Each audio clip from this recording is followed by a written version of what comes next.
성경 말씀 보겠습니다. 사무엘하 12장 1절부터 12절 말씀까지 교독하겠습니다. 12장 1절에 여호와께서 나단을 다윗에게 보내시니 와서 저에게 이르되 한 성에 두 사람이 있는데 하나는 부하고 하나는 가난하니 그 부한 자는 양과 소가 10이 많으나 가난한 자는 아무것도 없고 자기가 사서 기르는 작은 암양 새끼 하나뿐이라.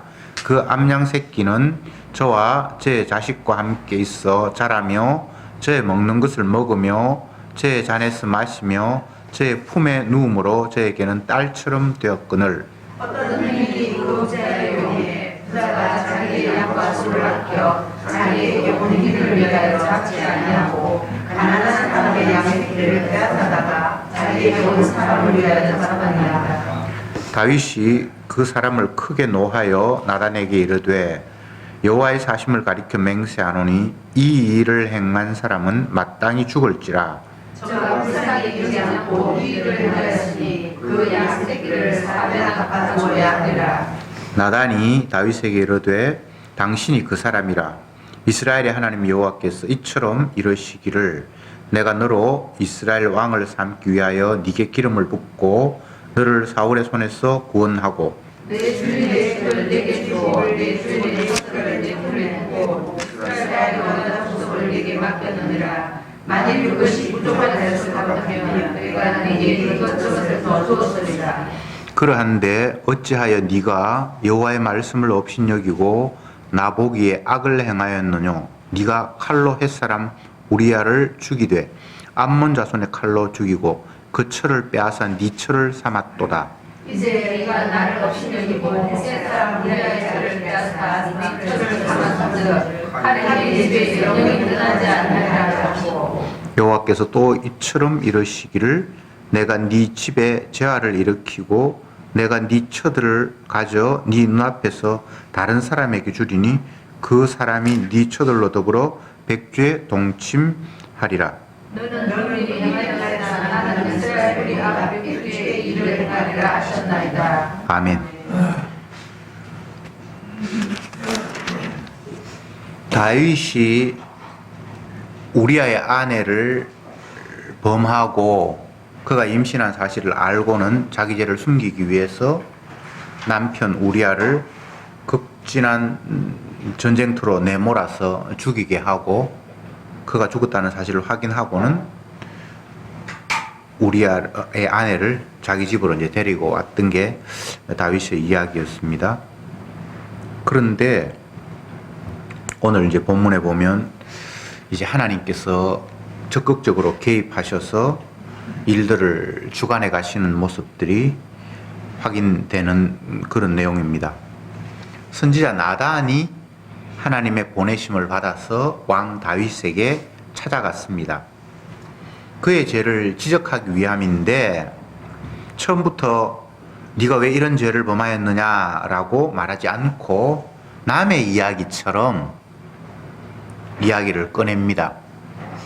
어떤 사람은 굉장히 부자여서 집에 수많은 양이 있고 염소가 있고 이런 집이 있었고 한 가난한 사람은 새끼 암양 한 마리 기르고 있었는데 부잣집에 어떤 손님이 와서 대접을 하려고 하는데 자기께 아까워서 가난한 집에 한 마리 어린 양 가지고 있는 그 양을 빼앗아서 주인에게 대접했습니다. 이런 이야기를 나단 선지자가 했어요. 그랬을 때 그 이야기를 다윗이 듣고는 너무 화가 나서 우리나라에 그런 완악한 사람이 있느냐, 그는 당장 죽여야 된다, 이렇게 반응을 보였죠. 그때 이제 나단 선지자가 네가 바로 그 죽어야 할 부잣집 망난이다, 이렇게 지적을 합니다. 선지자가 왕에게 찾아가서 지적하는 모습들이 처음부터 너는 이렇게 완악한 자다, 왜 우리아를 죽이고 그 아내를 빼앗았냐, 이렇게 말하지 않고 남의 이야기처럼 비유를 들어서 이야기를 한 이유는 그 남의 이야기가 돼야만 다윗도 객관화되어서 그 사태를 파악할 수 있지 않아요. 다윗의 이야기는 다윗의 판단은 나단이 이야기한 그런 사람은 반드시 죽어야 된다. 5절에 한번 제가 다시 읽어볼게요. 다윗이 그 사람을 크게 노하여 나단에게 이르되 여호와의 사심을 가리켜 맹세하노니 이 일을 행한 사람은 마땅히 죽을 자라. 이렇게 이야기했죠. 처음부터 자기 문제를 거론을 했으면 자기가 죽어야 되는 것처럼 판단하지는 못했을 거예요. 근데 남의 이야기처럼 얘기했을 때 자기가 판단해보니 그거 죽어야 된다. 이게 하나님의 일하심의 방법이죠. 분명히 자기가 자기 일이 아닌 다른 사람이 그 일을 했을 때는 그 사람 하나님 앞에 죽어야만 마땅하다라는 사실을 자기 입으로 인정을 했으니까 이제는 그게 객관화된 사실이 네 이야기다라고 이렇게 넘어왔을 때 더 이상 발뺌할 수 없는 사태가 벌어지죠. 이게 사실은 은혜예요. 내가 내 모습이 어떤가를 정확하게 주님으로부터 지적받고 내가 마땅히 죽임 당해도 아무 할 말이 없는 자구나라는 사실을 인정하는 것까지가 이건 사람이 할 수 있는 일이 아니에요. 주님이 이렇게 몰아붙여서 발뺌할 수 없도록, 그리고 내가 얼마나 완악한 자인지 하나님이 나를 1000번 만번 죽여도 나는 그에 대해서 전혀 항변할 수 없는 완악한 자입니다 라는 것을 인정하는 상황, 이것보다 더 큰 은혜는 없습니다. 죄인이 되어야 그 이후에 죄를 용서하시는 분과 관계가 성립이 돼요. 내가 죄인이 아니고 내가 죽을 죄인이라는 사실을 인정하지 못할 때에는 죄를 용서하시는 주님과 관계를 맺을 수 있는 그런 여건이 안 돼요. 건강한 사람에게는 의원이 쓸데없고, 아이들이 막 성장하는 과정에서 몸도 튼튼하고 아픈 데도 없고 마음껏 뛰놀고 그럴 때는 병원하고 의사는 자기하고는 전혀 상관이 없는 일이잖아요. 그렇잖아요. 아픈 사람이 병원이 필요하지, 건강하게 멀쩡하게 뛰어노는 그런 건강한 젊은 아이들에게는 병원, 의사는 자기하고 전혀 상관이 없는 일이 되겠죠. 다시 말씀드립니다. 제가 본문을 보면서 다윗이 죄를 범했는데 그 죄를 자기가 지은 죄라고 생각하지 않고 남이 이런 일을 행했다라고 선자가 이야기했을 때 객관적으로 그 이야기를 들어보니까 이놈은 반드시 죽여야 될 놈이에요. 근데 이제 그 객관화된 사실들을 방향을 틀어서 네가 바로 그 사람이다 라고 했을 때 더 이상 발뺌할 수 없는 그런 상황이 되었고, 아, 내가 범한 죄가 주님 보시기에는 1000번 만번 죽임당하고 심판받아도 나는 전혀 항변할 수 없는 완악한 죄인이구나 라고 깨닫는 이것을 제가 은혜라고 말씀을 드렸잖아요. 그게 왜 은혜인고 하면 죄를 용서하시는 주님과 이제 관계성을 맺을 수 있는 기회가 되었다는 거예요. 우리는 은혜를 엉뚱하게 생각하죠. 내가 갖고 싶은 것 많이 소유하고 내가 오르고 싶은 자리에 이르게 되고 뭐 이런 것들을 은혜다라고 생각을 하는데 성경에는 그렇게 말하지 않았어요. 다윗은 시편에서 자기의 신앙 고백들을 찬송의 형태로 열거해 놓았잖아요. 시편이 다윗의 찬송이잖아요. 대부분, 물론 뭐 다른 사람의 찬송도 있지만 대부분은 다윗의 찬송인데, 그것은 자기 자신의 신앙 고백인데 그 흐름들을 쭉 보면 자기가 얼마나 큰 완악한 죄인인지를 고백하고 이런 허물을 덮어주신 주님의 사랑이 얼마나 대단한 것인가를 기쁨으로 노래하고 있어요. 우리가 잘 아는 대로 그 죄의 사함을 받고 그 허물에 가려움을 받은 자가 복이 있도다. 이렇게 얘기했죠. 우리는 그런 본문을 만약에 모른다고 가정했을 때에 다윗이 시편을 통해서 하나님 앞에 감사하는 내용들을 우리 스스로 한번 편집을 해본다면, 하나님, 한 가정에 막내로 태어나서 겨우 양이나 돌보는 미천한 신분인 나에게 이스라엘의 왕으로 세워주셔서 감사합니다. 또 나는 아무것도 없었는데 수많은 재물을 내게 허락하시고 뭐 지혜를 주셔서 감사합니다. 이런 식의 찬송이 펼쳐질 것 같은 생각이 들잖아요. 근데 그런 거 시편에 전혀 없거든요. 자기 자신이 죄인이라는 사실, 우리아의 아래를 범했고 완악하다라는 사실을 다 열거하면서 이런 나를 덮어주신 그 하나님의 은혜가 나에게는 차고 넘친다. 이런 식으로 그의 찬송이 열거되고 있단 말이죠. 그러니까 언약적인 관점에서의 감사, 은혜, 찬송과 언약적인 관점이 아닌 인간의 선악적인 관점에서의 감사, 찬송은 질이 너무 달라요. 수준이 전혀 달라요. 하박국의 예를 들면 외양간에 소가 없고 우리의 양이 없고 감람나무에 소출이 없고 아무것도 없다 할지라도 나는 여호와 하나님을 인하여 기뻐하고 나를 구원하신 그 하나님을 찬송한다. 이렇게 얘기했잖아요. 하박국 선지자가 부자였기 때문에 한 번도 삶에서 물질의 궁핍함을 못 느꼈으니까 그런 헛소리 했지. 이렇게 생각하는 사람도 있어요.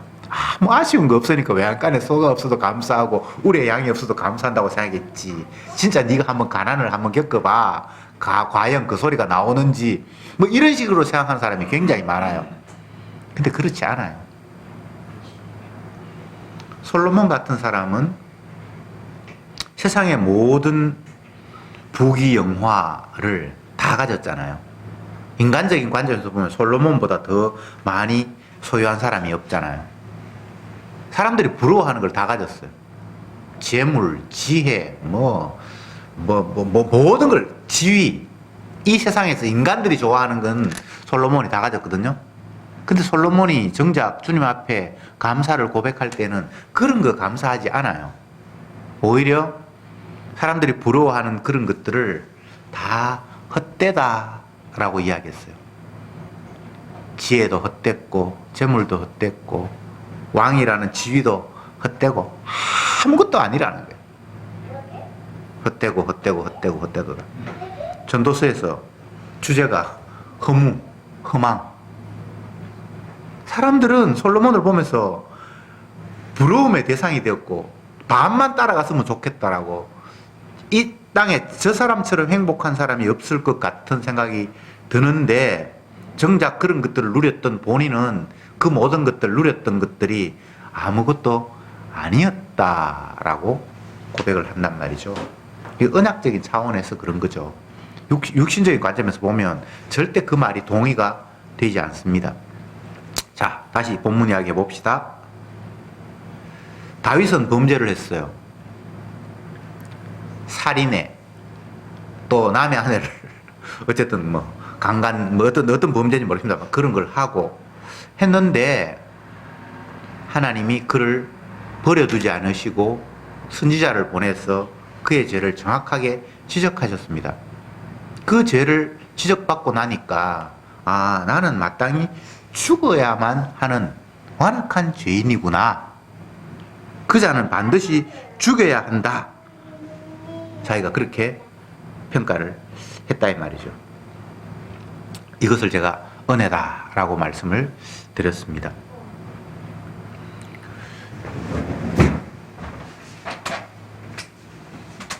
죄를 깨달음, 이게 제가 은혜라고 얘기했는데 이게 아무나에게 주어지는 게 아니에요.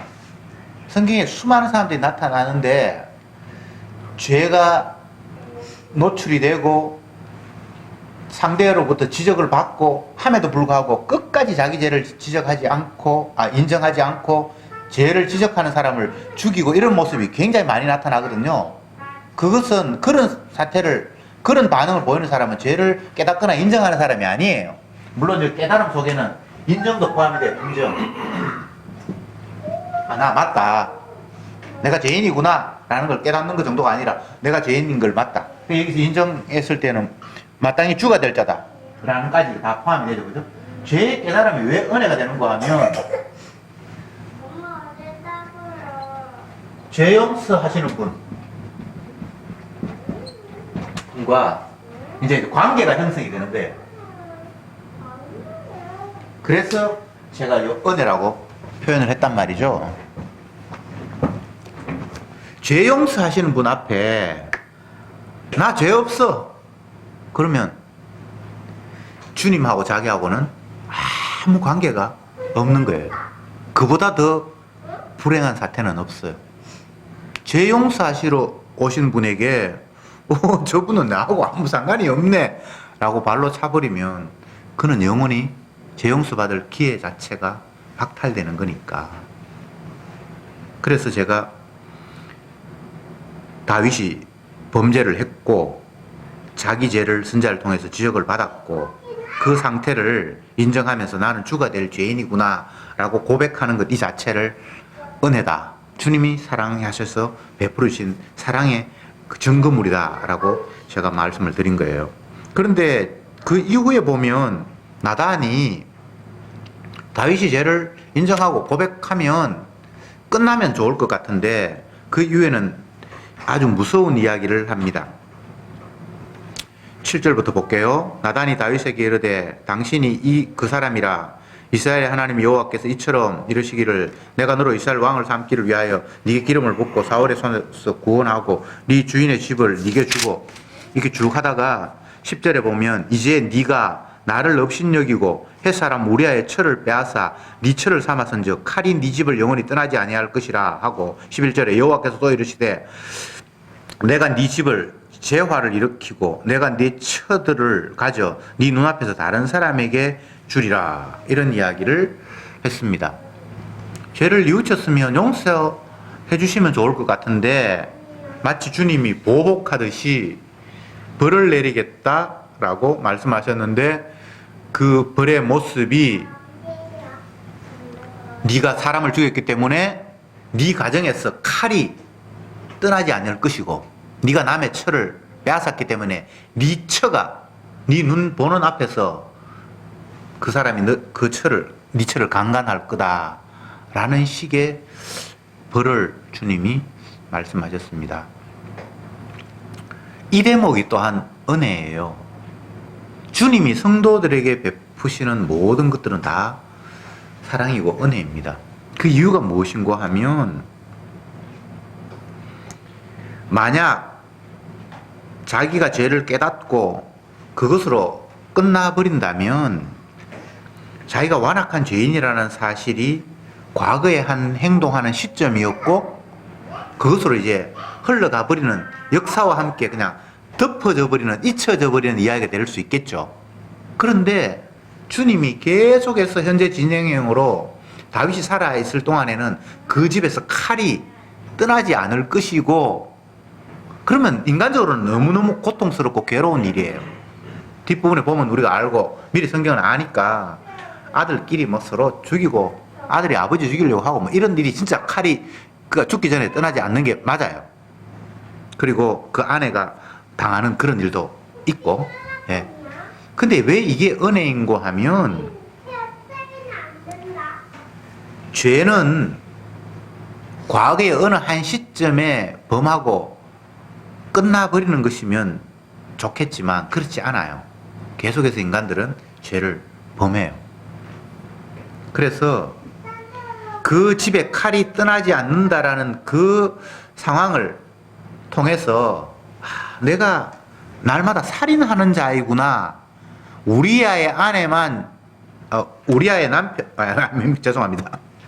우리아만 내가 죽인 것이 아니라 순간순간 내가 남을 죽이려고 하는 이런 살인자의 마음을 나는 가지고 있구나를 자기 집에서 일어난 사태를 보면서 시청각 교육처럼 살인이 자기 집에서 일어나는데 그게 남의 이야기가 아니라 내가 바로 살인자라는 사실을 주님이 시청각 교육으로 보여주시는 거예요. 그리고 내가 또 남의 아내를 빼앗는 완악한 자이구나라는 사실을 자기 집에서 일어나는 어떤 사태를 통해서 확인하게 하는 거예요. 처음에 선지자가 찾아와서 죄를 지적받았을 때, 아, 내가 죽일 죄인이구나 깨닫는 걸 은혜다라고 제가 말씀을 드렸는데, 그것만이 아니라 그 이후에 자기 집에서 벌어지는 수많은 일들을 보면서 내가 바로 살인자고 내가 바로 남의 아내를 빼앗은 죄인이구나를 계속 순간순간이 깨닫는 이런 은혜를 주님이 허락하신 거예요. 그러니까 이게 사실은 벌이라기보다는 네 자신이 어떤 존재인가를 과거 한 시점으로 흘려버리는 것이 아니라 계속해서 현재화시키는 주님의 전략이에요.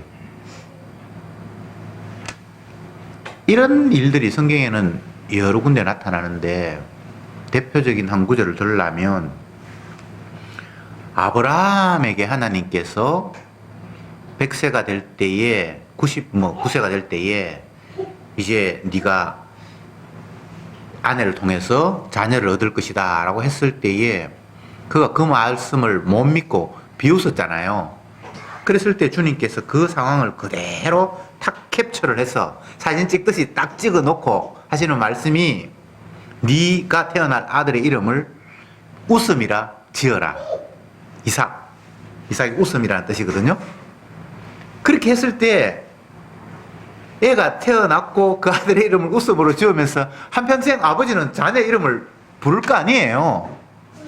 그러면 계속 자기가 하나님 말씀을 못 믿고 비웃었다라는 게 계속 현재화 되는 거예요.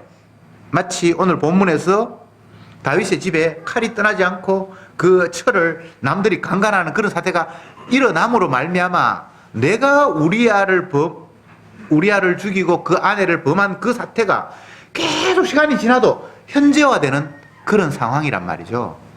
이게 사실 엄청난 고통이고 아픔이긴 하지만 이런 방법을 통하지 않으면 인간은 자기 자신이 죄인이라는 사실을 자꾸만 잊어버려요. 옛날에 한때는 뭐 내가 잘못했지라고 이렇게 생각을 하지 지금 내가 꼭 같은 그런 죄인, 지금도 내가 마땅히 죽음을 당해야 하는 그런 완악한 죄, 나에게는 계속해서 죄가 뿜어져 나온다라는 사실을 잘 인정하지 못하죠. 그래서 주님은 평생을 살면서 오늘 본문에서 영영 그 칼이 네 집을 떠나지 않아.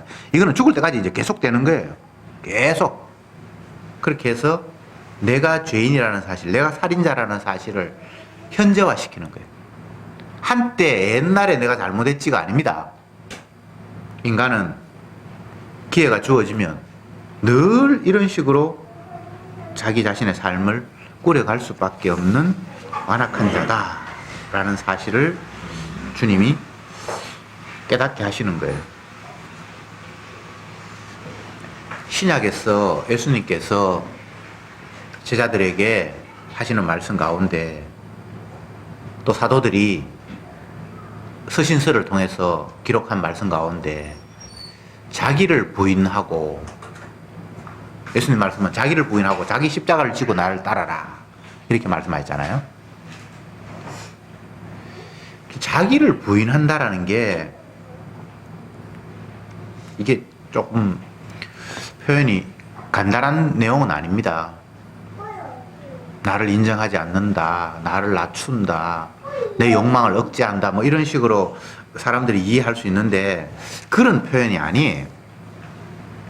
자기를 부인한다는 것은 어떤 상황에서 자기를 완전히 배제해버리고 없는 존재로 간주하는 게 부인이에요. 자기를 억압하고 누르는 게 부인이 아닙니다. 억압하고 누르는 건 언젠가는 다시 폭발하게 돼 있고 억압하고 절제했을 때는 나중에 돼가는 내가 절제했다라고 그걸 오히려 자랑거리로 내세울 확률이 있어요. 그래서 부인은 그런 말이 아니고 부인한다는 것은 내가 아예 그 자리에 없는 거예요. 나는 이미 죽은 자이기 때문에 거기에 뭐 가타부타 뭔가를 집어넣는 그런 상황 자체를 못하는 거예요. 나는 아예 없는 자예요. 그러니까 내 공로도 없고 내 뭐 잘났다 잘못했다라는 그런 자체도 아예 없는 상태가 자기 부인이에요. 아니 내가 멀쩡히 있는데 투명인간도 아니고 내가 없는 것처럼 취급한다는 게 이게 가능한가? 물론 불가능하죠. 그러나 주님은 이런 상태가 될 때만 진정 그것이 구원의 자리다. 자기를 부인하고 자기 십자가를 지고 나를 따르라. 그렇게 돼야만 그게 구원의 자리다라고 주님이 말씀하신 거죠. 다윗, 그는 이스라엘의 왕입니다. 구원받은 성도들의 대표인 것처럼 이해하면 되죠. 이스라엘이 택함받은 구원받은 자, 물론 구약의 이스라엘 백성들 전체는 아니지만 신약에 넘어오면 이스라엘은 구원받은 자잖아요. 택함받은 자잖아요. 근데 이스라엘의 왕이라고 하면 택함받은 자 중에 대표예요. 그런 다윗을 하나님이 다루실 때에 훌륭하구나, 대단하구나, 너는 이렇게 착하기 때문에 왕이 되었어 라는 이런 모습과는 전혀 다른 거죠. 죄인의 대표예요. 이스라엘의 왕이, 다윗이 수많은 죄인들 가운데서 어떤 죄인, 다윗이 등장하기 이전 사울 왕을 우리가 한번 생각해 봅시다. 그는 완악한 자죠. 이스라엘을 위해서 희생한 신하 다윗을 못 죽여서 안달을 했던 그 모습을 완악하다라고 우리는 판정을 하는데 다윗은 그보다 더한 거예요. 그래서 이스라엘의 대표인 다윗이 완악 중에 어떤 완악한 자로 성경은 고발하고 있어요. 이렇게 되어버렸을 때 의인이 없다는 이야기, 이스라엘 가운데 누구도 하나님 보실 때 훌륭하거나 완벽한 자가 없다는 이야기를 아주 극단적으로 보여주는 거예요. 이방인과 이스라엘을 비교했을 때 우리의 생각은 이스라엘은 이방인보다는 더 착할 거야 라고 이제 상식적으로 생각을 하고, 또 이스라엘 가운데 왕은 백성들보다는 더 의롭겠지라는 게 우리의 상식이잖아요. 근데 성경은 그 상식을 완전히 파괴해버리는 거예요. 하나님을 이해하지 못하고 언약을 따르지 않는 사울, 그러니까 그는 악해. 자기 신하를 죽이려고 했다니 이건 있을 수 없어. 그냥 우리 이렇게 쉽게 만약 그걸로 끝나버리면 그렇게 넘어가는데, 그 밑에 살아남은 다윗이라는 사람은 사울보다 더 악한 거예요. 성경이 이런 구도를 만들고 있잖아요. 그래서 불신자와 신자, 이방인과 이스라엘을 나누었을 때에 우리는 이방인은 악한 사람, 이스라엘은 착한 사람, 이런 등식을 머릿속에 그리잖아요. 근데 성경은 똑같다는 거예요.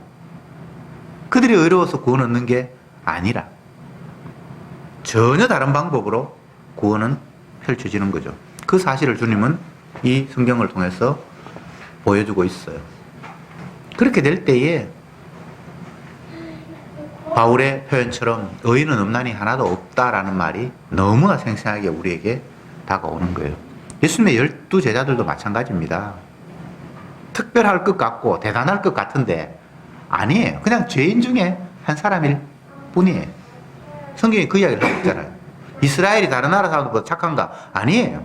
그냥 이방인 중에 선택받은 한 나라일 뿐이라는 사실. 왕은 특별한가? 아니에요. 똑같은 죄인 중에 한 사람일 뿐이라는 사실.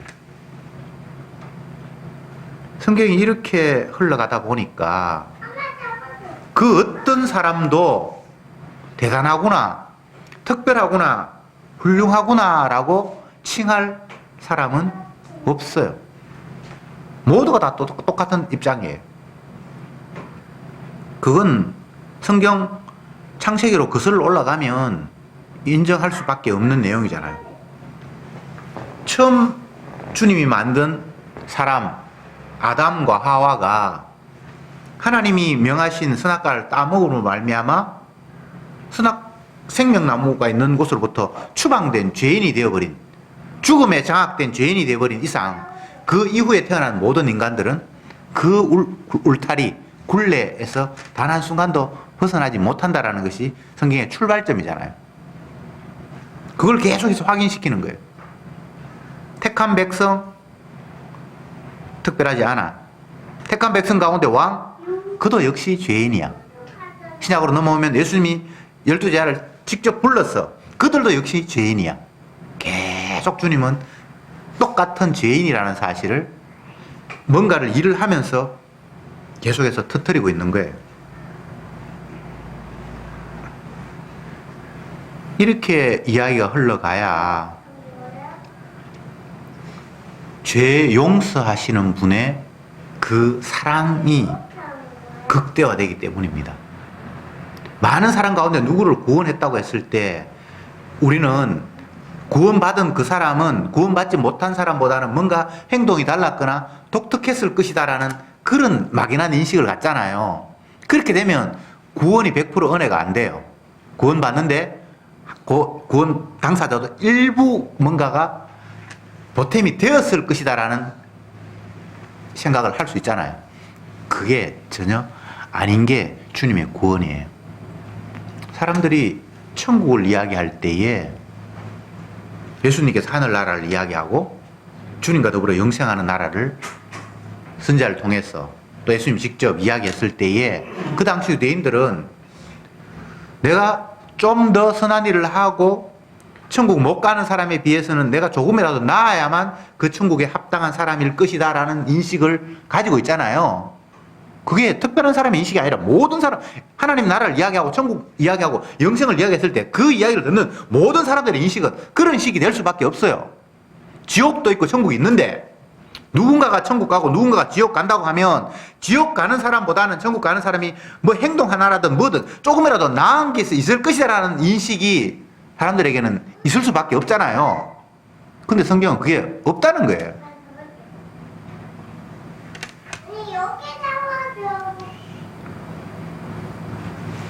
사람들은 천국을 주님께서 말씀하셨을 때에 이 땅에서 하나님의 말씀을 순종하고 그 말씀을 힘들게 애써서 순종한 그 조금의 그 노력에 대한 대가로 천국이 주어지는 것처럼 인식하잖아요.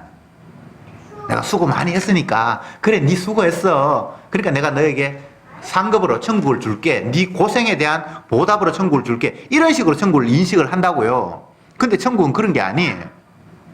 사람들의 노고와 수고에 대한 치하가 아니라 주님의 사랑이 어떤 것인가를 보여주는 곳이 천국이에요. 그래서 율법에 따라 1회에 2번 금식하고 하루에 3번 기도하고 11조하고 한 사람이 천국에 들어가는 것이 아니라 남의 것을 포탈하고 했던 그 세리가 주여 나는 죄인입니다 라고 했을 때 천국은 너에게 합당한구나 라고 그를 천국으로 지적했단 말이죠. 그 이야기 속에 인간의 공로로 가는 것이 아니라 주님의 용서가 얼마나 대단한 것인가를 보여주는 것이 천국이기 때문에 그 용서에 합당함은 오히려 세리가 자기 자신이 죄인이라는 걸 인정하면서 내가 어떻게 주님 앞에 감히 기도할 수 있습니까? 나는 아무것도 아닙니다. 나는 죄인입니다. 라는 자가 네가 천국에 와서 내 사랑을 보이는데 합당하구나 라고 그를 주님이 부르시는 것처럼 하나님의 나라는 인간 편하라고 이 땅에서 수고했다고 그 공로로 주어지는 것이 아니라 주님의 사랑이 어떤 것인가를 표출하는 그런 공간으로 그에 합당한 사람들을 주님이 부르시는 거예요. 이제 말씀을 좀 정리를 해봅시다. 다윗의 이 이야기는 훌륭하게 살아야 돼. 왕이 되었으면 백성의 모범이 돼야 돼. 이런 이야기를 하고 싶어서 기록한 게 아니에요. 여러 번 반복해서 이야기하지만 이방인 아닌 이스라엘이 선택을 받았어요. 그런데 그 이스라엘은 이방인과 전혀 다르지 않아요. 똑같이 이방인들이 욕망을 가지고 살아가는 것처럼 이스라엘 사람들 똑같이 그냥 살아갔어요. 그리고 이스라엘 가운데 선택받은 왕이 백성보다 훨씬 더 뛰어나고 신앙이 좋아야 될 것 같은데 그가 역시 죄인이에요. 어쩌면 보통 사람보다 더 완악한 죄인이에요. 근데 이 사실을 그냥 성경이 이야기하는 거예요. 왕 되면 훌륭해야 돼. 이스라엘은 대단해야 돼. 뭐 왕은 이렇게 해야지만 하나님 기뻐하셔. 이런 이야기를 하는 게 아니라 어떤 인간도 죄인 아닌 사람 없다. 모두가 다 죄를 범하였으며 하나님의 영광에 이를 사람은 단 한 명도 없다라는 사실을 거듭 확인시키는 차원에서 오늘 본문은 다윗이 선택된 거예요. 사울이 완악하다. 사울 왕이 완악하다. 그건 뭐 별로 따질 것도 없어요. 근데 다윗은 완악하지 않을 것 같은데 그도 똑같다라는 이야기를 성경이 하고 있는 거예요. 그러니까 여러분들은 뭐 말할 것도 없겠죠. 예. 내가 의롭다든지 내 행동이 하나님 앞에 인정받을 만한 무엇이 있다든지 이런 생각 자체가 아예 언감생심, 말이 안 되는 거예요. 성경은 그 이야기를 지금 하고 있는 거예요. 그러면서 마지막으로 주님께서 하시고 싶은 말씀은 대속의 사건이 없으면 모두가 지옥 갈 인생이다 라고 말씀하시고 싶은 거예요. 주님이 그의 죄를 대신하지 않으면 아무도 구원에는 해당사항이 없다라는 이야기를 하시고 싶은 거예요. 그러니까 대속의 은혜를 이야기하시고 싶은 거예요. 성경을 읽으면서 이런 식으로 결론이 나지 않으면 잘못 읽은 겁니다. 아이고 훌륭하네. 나도 본받아야 되겠다. 그런 책이 성경이 아니에요. 훌륭한 인간 아무도 없어요. 그래서 이스라엘의 왕을 이렇게 똥태망태 만드는 거예요. 다윗은 그래도 이스라엘 왕 가운데 훌륭한 모습이 많아요. 그런데 이렇다는 거예요. 이 사람의 실상이 내가 갖고 싶은 것 가지려고 원주인에게 빼앗는 방법, 그게 자기의 권한을 이용해서 전쟁터에서 죽여버리고 주인이 없으니까 내가 주인 할 거야. 이게 다윗 한 사람의 모습이 아니고 이 땅을 살아가는 인간들의 모습이에요. 아합 왕이 완악한 이스라엘 북쪽 왕으로 대표적인 사람인데 그 사람이 다윗하고 똑같아요. 백성이 가지고 있는 그 포도원, 나봇이라는 사람이 가지고 있는 포도원이 너무 탐이 나서 그거 자기가 하고 싶어서, 왕이면 그 포도원 그거 하나, 그게 탐을 내야 될 사람입니까? 그거 없어도 먹고 사는데 아무 지장이 없는데. 근데 인간이 그렇다는 거예요. 그래서 어떻게 할까 궁리를 하다가 아내의 아이디어로 결국 그를, 왕을 모욕했다라는 없는 죄를 뒤집어 씌워서 그를 죽이고 그 포도원 취하잖아요. 그렇죠? 똑같은 구도예요. 다윗은 훌륭한 왕인데 우리가 볼 때에 그 이세벨과 아합, 악하다고 하는 대표적인 그 사람의 하는 행태와 하나도 다르지 않아. 이렇게 성경이 이야기하는 이유를 아시겠죠? 의인은 없어요. 뭐 더 훌륭한 사람도 없고 더 괜찮은 사람도 없고 다 죄인이에요. 그래서 주님의 대속이 아니면 누구도 지옥에서 벗어날 인간이 없다라는 이야기. 그러니까 결론적으로는 우리를 대속하신 그분의 그 대속만이 우리에게 유일한 희망이라는 사실, 성경은 오늘도 우리에게 말씀하고 있습니다. 기도합시다.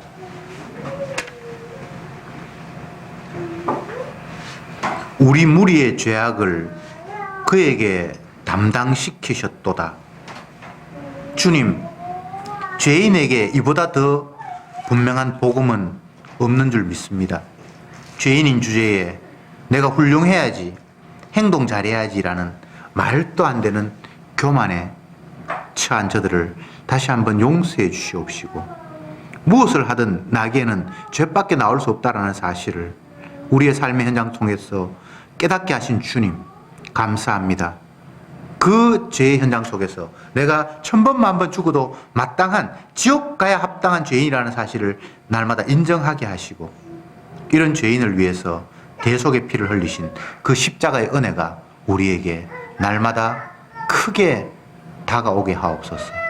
그 십자가만 바라보는 저들이 되게 하옵소서. 예수님의 이름으로 기도드립니다. 아멘.